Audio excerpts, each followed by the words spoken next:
Hey, bienvenue à un autre épisode du podcast AGB. Cette semaine, sur l'émission, je parle de confiance en soi et d'estime de soi.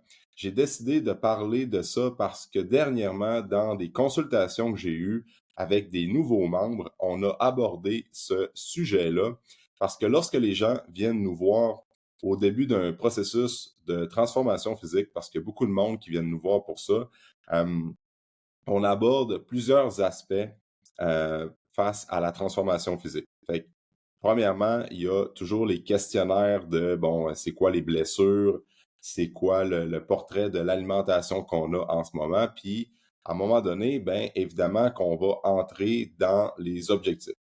Puis quand on dit transformation physique, ben souvent c'est des objectifs de perte de gras. On veut gagner de la masse musculaire au travers de tout ça. On veut être en meilleure forme, on veut améliorer notre cardio pour mille et une raisons. Fait que lorsqu'une personne vient nous voir, bon, on a un 6 mois, peut-être un 12 mois à travailler avec cette personne-là. Fait qu'évidemment que la première rencontre est primordiale, puis chez nous, c'est vraiment une priorité. On ne fait pas juste aborder comme c'est quoi tes préférences en termes d'entraînement, c'est quoi tes blessures, puis on passe à d'autres choses. OK? On prend vraiment le temps de comprendre pourquoi la personne fait une démarche de transformation physique, puis pourquoi elle est rendue là dans sa vie. Fait que j'ai eu quelques consultations dans les dernières semaines, puis on abordait l'état dans lequel les gens se retrouvent en ce moment. C'est quoi leur mindset en ce moment, puis pourquoi ils décident de se remettre en forme. OK? Puis évidemment, quelque chose qui revient souvent, c'est on sent qu'on manque de confiance en soi, notre estime de soi est affectée également, on n'est pas bien dans notre peau, on ne se sent pas la version 2.0 ou 3.0 de nous-mêmes, comme j'aime dire. Fait qu'on veut évoluer, on veut progresser, puis on n'est pas bien dans notre corps. Et là, ce n'est pas juste une question de poids, c'est vraiment, on sent qu'on ne digère pas bien, on sent qu'on n'est pas énergique, on n'a pas de vitalité. Puis tout ça, bien évidemment, ça va affecter la confiance en soi. Puis, je vais prendre l'exemple d'une personne qui désire perdre 20 livres dans les 6 prochains mois, parce que c'est vers là que j'ai orienté la conversation avec les nouveaux membres dernièrement. Puis, je me rendais compte qu'il y avait quand même un dénominateur commun dans les conversations que j'ai eues, c'est que les gens pensent que la confiance en soi puis l'estime de soi va arriver comme par magie au bout du processus après 6 mois. Fait que, par exemple, ça fait 6 mois qu'on développe notre physique, on perd un peu de masse adipeuse au travers de tout ça, puis soudainement, après 6 mois, on a atteint notre objectif, puis bang, la confiance en soi puis l'estime de soi apparaît comme par magie lorsqu'on a finalement perdu 20 livres, par exemple. La réalité, c'est que c'est pas comme ça que ça va arriver. Puis l'analogie que j'aimais montrer dans la consultation avec les nouveaux membres, c'est que la confiance en soi, c'est comme une boule de neige que tu roules dans la neige l'hiver. C'est qu'au début, ta boule est tout petite parce que là, tu veux faire un énorme bonhomme de neige. Fait que tranquillement, tu vas la rouler pour la rendre plus grosse. OK? Puis parfois, tu vas peut-être pogner des petites buttes, des petites côtes. Puis là, ça va être un petit peu plus dur, il va y avoir des mois un peu plus tough, mais hop, des fois, ça va aller un petit peu plus en descendant, puis là, ça va bien. Tu sais. Fait que tu essaies de rouler ta boule de neige, mais pour avoir une énorme boule de neige au bout de 6 mois, dans le cas d'une transformation physique, il faut que tu commences à la rouler dès le départ. Puis souvent, ta confiance en soi, qui est ta boule de neige, ben, est tout petite. Puis là, plus tu roules, plus elle grandit. Fait que c'est un peu la même affaire avec l'entraînement puis le fait d'aller au gym. C'est qu'au début, souvent, les gens vont arriver dans un gym. Puis là, c'est un nouvel environnement. On n'est pas trop confortable. Puis là, notre confiance en soi puis notre estime de soi est au minimum parce que là, on commence un processus de transformation physique. Fait que là, on se compare avec des gens qui sont là depuis 2 ans, depuis 3 ans. Puis là, ben, c'est encore un autre coup sur l'ego, fait qu'on se sent encore moins confiant ou confiante. Notre ego en prend un coup, notre estime de soi aussi est affectée, évidemment. Mais il faut vraiment changer notre mindset de dire à chaque fois qu'on prend action, qu'on fait des petites actions, ben c'est là qu'on vient qu'à développer notre confiance en soi. C'est comme un muscle, la confiance en soi, l'estime de soi, puis toute la perception qu'on a de nous-mêmes. Il faut qu'on entraîne ça. Parce qu'au final, juste le fait de te remettre en forme, de prendre action pour dire là, c'est assez, je veux juste transformer mon physique, puis mon état mental aussi au travers de tout ça, ben juste ça, c'est le premier step, comme quoi que tu as assez confiance en soi, tu as assez d'estime de soi pour dire là, c'est assez, je veux me reprendre en main, je veux prendre soin de moi, c'est le temps de passer à l'action. Fait que ça, c'est comme ton premier pied lorsque tu roules ta boule de neige l'hiver, c'est ton premier step, c'est une première étape de fait. Ça, c'est super bon. Fait que tu vas aller chercher une petite victoire. Après ça, le fait de faire ton premier training, ben là, c'est un autre win que tu vas aller chercher. Puis après ça, plus ça va, plus tu vas aller cumuler des petites victoires à chaque jour. Puis c'est là que l'estime de soi va entrer en ligne de compte. Parfois, tu vas arriver, tu vas au gym, mais ça ne te tente pas trop. Finalement, tu fais un bon training. Fait que là, bang, on vient d'aller gagner de la confiance en soi encore une fois. Puis quelque chose que j'ai dit à ces gens-là, c'est que souvent, on arrive dans un environnement où c'est un centre d'entraînement, puis on voit des gens qui sont généralement en forme. Puis, je leur mentionnais que déjà là, d'être ici, tu fais pas mal plus que la majorité des Québécois et des Québécoises vont faire en termes d'activité physique. Parce que souvent, si on écoute des podcasts comme je suis en train de rouler en ce moment, ben, on parle d'entraînement, on parle de santé, on parle de saines habitudes de vie, soit qu'on fréquente des gyms, soit qu'on fait du CrossFit, soit qu'on fait du sport assez régulièrement. Fait que souvent, on a tendance à prendre pour acquis que toute la société, la majorité de la société fait comme nous on fait, ou on a un intérêt vers ça. On sent qu'il y a comme un mouvement. Mais la réalité, c'est que c'est pas nécessairement ça. OK? Avec l'obésité, la sédentarité qui ne cesse d'augmenter en flèche, ben souvent on pense que les gens bougent de plus en plus, ce qui est vrai qu'il y a comme un trend puis que ça change un petit peu, mais je veux donner des stats que j'ai partagées euh, aux clients. Là, je vais partager mon écran pour les gens qui écoutent sur YouTube. Euh, Puis les gens qui écoutent sur Spotify ou Apple, peut-être que vous ne verrez pas mon écran. Mais en fait, c'est un tableau qui est tiré de INSPQ. J'ai toujours de la misère à dire ça. Fait que l'INSPQ, là, c'est comme l'Institut national de santé publique du Québec. Puis ils ont fait un genre court sondage, là, un genre de sondage au début de l'année 2024. Là, j'ai essayé d'avoir les stats les plus récentes. Fait que la date de publication, c'est le 15 mars 2024. Puis c'est un sondage populationnel qui s'est déroulé auprès des adultes québécois du 18 février au 24 février. OK? Puis je suis pas un expert pour analyser tout ça, mais comme du 18 au 24 février, normalement, c'est le temps des résolutions. Fait que les gens comme essaient de bouger pas mal dans cette période-là. OK? Puis, il y a un tableau que j'ai trouvé intéressant parce que là, ils vont parler de l'activité physique globale, puis le temps d'écran également. Puis là, quand j'arrive j'arrive dans l'onglet activité physique de loisirs. Fait que là, je vais être peut-être un petit peu plus plate là, dans ma façon de parler, mais on a la figure 2 ici présente plus spécifiquement l'activité physique de loisirs comme le sport, le conditionnement physique et des activités physiques récréatives. Fait que on voit le sexe, l'âge, après ça, il y a des caractéristiques et tout ça, mais je vais surtout aller vers comme la tranche d'âge de 25-44 ans, qui est pas mal l'auditoire qui écoute le podcast sur une base régulière. Puis les stats que je vais partager, les gens qui voient, là, on voit que c'est quand même une tendance qui se répète pour les autres tranches d'âge. Là. Peut-être 18 à 24 ans sont plus actifs que les 25-44, peut-être pour plein de raisons. Là. Souvent, les responsabilités sont peut-être moins élevées que lorsqu'on a des enfants, mais ils ont d'autres enjeux, évidemment, mais 25-44, c'est vraiment la tranche d'âge que je vais regarder. Fait qu'il y a 26,5% des gens de 25 à 44 ans, là, je vais dire hommes-femmes confondus, qui font au moins 150 minutes d'activité physique par semaine. Fait que là, ils sont considérés actifs. OK? Mais j'apporterai une nuance par rapport à ça parce que souvent les gens vont surestimer leur niveau d'activité physique, ils vont penser qu'ils sont très actifs puis qu'ils font vraiment plus de sport qu'ils pensent, mais au final, tu peux quand même faire 150 minutes d'activité physique d'aller respecter ces ratios-là ou cette, euh, cette cible-là de 150 minutes. Mais si le reste de ta semaine, tu as un job qui n'est pas physiquement actif, donc tu es un job de bureau de 8 à 10 heures par semaine, le soir, tu écoutes la télé, tu bouges pas, tu fais pas d'autres sports. Ben, dans mon livre à moi, puis dans le livre de bien des experts de la santé qui sont sur le terrain aussi, quand même, je considère ça sédentaire.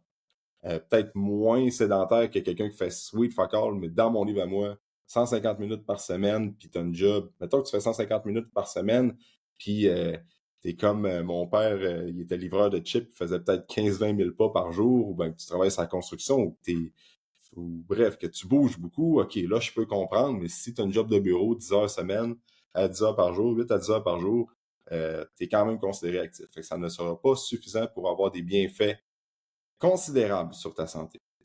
Fait que là, il y a 26,5%, puis il y a 41,2% qui se considèrent insuffisamment actifs. Fait que là, ils respectent clairement pas le 150 minutes d'activité physique par semaine. Puis il y a 32,3% des 25-44 ans qui sont inactifs. Fait qu'il y a à peu près 26,5% des gens qui, qui se considèrent actifs. Puis là, on pourrait peut-être dire un 20%. Fait que quand je parlais de ça aux gens que je rencontrais dans le bureau, j'étais comme déjà là. Puis là, le tableau confond tout sport confondu, OK? Fait que disons qu'il y a à peu près 20% des Québécois, 20 à 25% des Québécois, là, je lance des stats approximativement, mais en regardant ça, on peut dire que ça fait quand même du sens. Là. Disons qu'il y a 25% des gens qui font du sport, du loisir sur une base quotidienne au Québec. Moi, quand je regarde ça, ça me frappe parce que je me dis, shit, qu'on n'est pas sorti du bois. Fait que quand je parle à ça, je dis, hey, ta confiance en soi, ton estime de soi, comme est au minimum, tu arrives dans une place où ce que les gens bougent depuis X nombre d'années, tu sens que ta confiance en soi est comme au minimum, puis là, tu te compares avec des gens qui sont actifs. Fait que tu te compares avec le 25% de la société, mais là, au final, ce que tu fais, de prendre l'action de venir dans un gym, d'aller faire du sport ou d'aller bouger puis de prendre ta santé en main, tu fais plus que 75% de ta tranche d'âge vont faire au Québec. Fait que là, tu peux commencer à dire que euh, là, je trouve personnellement que c'est comme le fun côté estime de soi et confiance en soi. Tu es comme, OK, je fais ce que 75% de la société ne fait pas, puis je veux entamer un processus que la majorité des gens ne feront pas. Puis c'est un phénomène mondial. Là c'est des stats au Québec. Puis je pourrais mettre le lien là, de l'article de l'étude qui a été faite. Il analyse aussi le temps d'écran, puis bref, c'est quand même assez cool à lire, puis c'est pas trop lourd, là, c'est pas une étude sur PubMed. Mais quand même, là, j'étais vraiment dans mon mode pep talk, c'est comme, là, Grim, tu fais ce que pas mal de monde font pas, fait que tu peux être fier de ça dès le début, dès le premier mois, c'est comme un win que tu vas chercher, puis après ça, plus ça va aller, plus tu vas gagner la confiance en soi, parce que là, tu te compares avec le top de la société. Pas le top de la société, mais dans le sens le top des gens qui sont actifs dans la société, parce que tu t'en vas dans un gym, c'est sûr que tu vas voir plus de monde en forme dans un gym que si tu t'en vas chez Costco un samedi matin. On s'entend, là? Fait que, euh, fait que c'est ça, OK?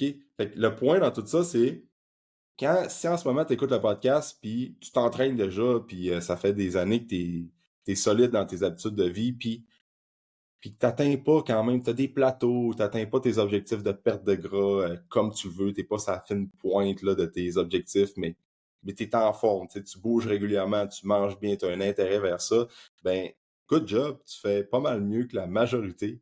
En termes de santé, là, on va prendre la sphère fitness santé, là, je ne veux pas rentrer dans il y a plein d'enjeux, puis il y a plein de facteurs à considérer quand même, puis je veux pas taper sa tête aux gens qui bougent pas, parce qu'au final, on est responsable de nos actions, puis si toi, t'as pas un intérêt à bouger puis prendre soin de ta santé, ben, dans mon livre à moi, c'est tout bad pour toi, parce que c'est le meilleur retour sur ton investissement. C'est le meilleur retour sur ton investissement, c'est de prendre soin de ta santé, selon moi. Mais bref, tu sais, good job. Si ça fait longtemps que tu es là-dedans, puis t'évolues, puis tu veux progresser, ben tu fais, en termes d'activité physique, tu fais mieux que bien du monde. Puis si tu écoutes le podcast, puis tu es comme, j'attends, j'aimerais ça me remettre en forme, passer à l'action, ben dis-toi qu'aussitôt que tu passes à l'action, tu vas passer du 75, puis là, tu t'en vas vers le 25% des gens qui prennent action puis qui veulent juste évoluer puis être en meilleure forme physique. Fait que c'est ça, je voulais parler de confiance en soi parce que je pense que l'entraînement, le fait de t'entraîner sur une base régulière ou faire du sport, encore une fois, là, je vais parler de training, mais je pense qu'on peut englober le sport puis l'activité physique générale là-dedans, c'est que tu travailles ta résilience, tu gagnes confiance en toi parce que tu vois que ton corps est capable de réaliser des affaires que tu ne pensais pas être capable de réaliser, puis tu vois que ton énergie va de mieux en mieux, tu dors mieux, parce que c'est sûr que si tu dors mieux, tu as plus d'énergie, tu as une meilleure drive, tu as une meilleure confiance, tu as une meilleure confiance dans tes relations, dans ton couple, avec tes amis, avec les collègues au travail. Fait puis après ça, tu côtoies des gens qui sont dans le même processus que toi. Puis nous autres, on le voit aussi avec le Burning Club, avec l'entraînement qu'on roule avec la gang, c'est qu'il y a les filles ou les gars qui arrivent, là, euh, je dis les filles, by the way, mais c'est mix, nos cours, hein. Puis c'est juste qu'on a plus de femmes que de gars, mais les gars, quand ils arrivent dans le Burning Club, ils se rendent compte qu'ils sont même pas capables de suivre les filles. Fait que les gars qui écoutent, qui pensent que le Burning Club, c'est juste l'entraînement de filles, c'est mix, le Burning Club. Puis si tu veux venir l'essayer, tu as 14 jours gratuits pour venir l'essayer. Puis je te confirme que si jamais, après 14 jours, tu n'as pas trouvé un training qui te fouettait comme faut, puis tu vas au maximum de tes capacités, ça, je fais un deal avec toi sur le podcast, je te donne encore une autre semaine gratuite pour l'essayer. Fait que je t'en donne 3 pour l'essayer comme faut avant de prendre un coaching avec nous autres, OK?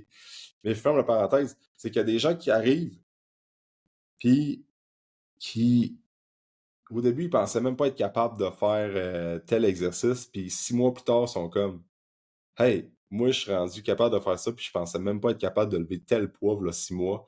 C'est encore, ce phénomène-là est encore plus fort après 1 an, après 18 mois, puis après 24 mois. Puis je mets ma main au feu que tu pourrais demander à n'importe qui font l'entraînement avec nous autres, puis ils ont tous le même feeling. Puis nous autres, on le voit, les gens qui commencent, qui sont dans leur première semaine, ben il y a des gens que ça fait 1 an et demi qui sont là, ou 1 an qui sont comme, hey, moi, au début, je n'étais pas capable de faire ça. Puis 1 an plus tard, je suis capable de le faire, puis je le lève facilement, puis ça va bien. Fait ces gens-là, c'est comme une preuve sociale qui sont comme, hey, si tu viens souvent, tu prends action, tu vas chercher des wins, tu vas être capable de le faire dans 1 an, je te le garantis. Fait que là, c'est tout ça qui rentre en ligne de compte avec la confiance en soi, c'est qu'aussitôt que tu es capable d'aller chercher des petites victoires, d'évoluer, quand ça te tente pas d'aller au gym, tu y vas pareil. Après ça, tu vas battre des records, tu vas battre des temps. Tu fais juste t'améliorer, c'est là que tu vas aller chercher de la confiance en soi. Fait au final, ce qu'il faut retenir, c'est que c'est un muscle, la confiance en soi. Ça se développe, l'estime de soi aussi en même temps.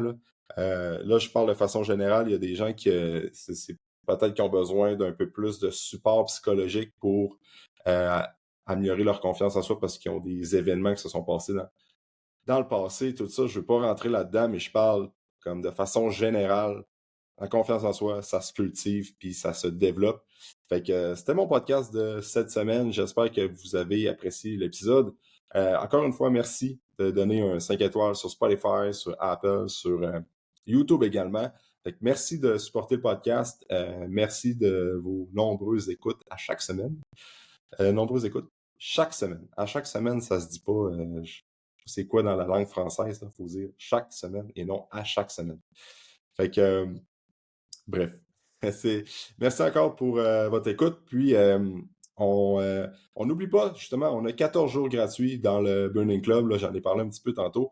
Mais si tu veux essayer, tu nous écris ou tu m'écris via le podcast ou tu reach out à moi sur Instagram. Puis, tu as 2 semaines pour venir essayer le nombre de cours que tu veux. Fait que tu as 14 cours. Si tu veux venir faire comme 10-12 cours, tu as ça totalement gratuitement. Tu viens essayer. Puis après ça, après 14 jours, là, on se book un petit call ensemble. Puis, t'as-tu aimé ça? Tu sens-tu que c'est un bon fit pour toi dans le futur? Si c'est oui, cool, on va travailler ensemble. Puis, ça va nous faire un grand plaisir de t'accueillir puis de te faire des trainings à chaque semaine. Si tu te rends compte après 2 semaines que t'es comme, ouais, je pensais que j'allais aimer ça, mais finalement, c'est pas trop pour moi ou quoi que ce soit, mais absolument aucune pression. C'est comme, hey, merci d'être venu essayer. Parle-en des gens dans ton entourage si ces gens-là pourraient aimer ça. Mais nous autres, on n'a aucune rancune, puis on t'en voudra pas si après 2 semaines, t'es comme, ouais, c'est pas trop pour moi, je l'ai essayé, c'était cool, mais je pense que je vais explorer d'autres choses. Mais il n'y a absolument aucun stress, aucune pression. Notre but, nous autres, c'est juste de faire bouger la société avec notre formule qu'on a. OK? Fait on croit à ça, on croit que c'est une bonne formule pour les gens, mais c'est pas un one size fits all. Si ça fait pour toi, good, on va travailler ensemble. Sinon, c'est pas grave, tu l'auras essayé. Dans la vie, il faut que tu essaies des affaires. prennes des risques, il faut que tu essaies des choses parce que si tu veux évoluer puis si tu veux avoir la confiance en soi aussi, il faut que tu essaies des affaires. Parce que si tu restes tout le temps dans ta zone de confort puis tu ne l'agrandis pas, ben, c'est sûr que ta confiance en soi, elle n'évoluera pas. Mais si tu prends des risques, tu essaies d'agrandir ta zone de confort, d'aller dans des places où tu es inconfortable, que c'est challengeant au début, ben, tu sais qu'ultimement, quand ça te fait peur un peu puis ça te challenge, souvent, c'est gagnant sur le long terme. Fait qu'il y a une bonne raison de venir essayer le Burning Club durant 14 jours. Fait que merci d'avoir écouté le podcast. On laisse un 5 étoiles, on n'oublie pas, puis nous autres, on va se dire dans un prochain épisode.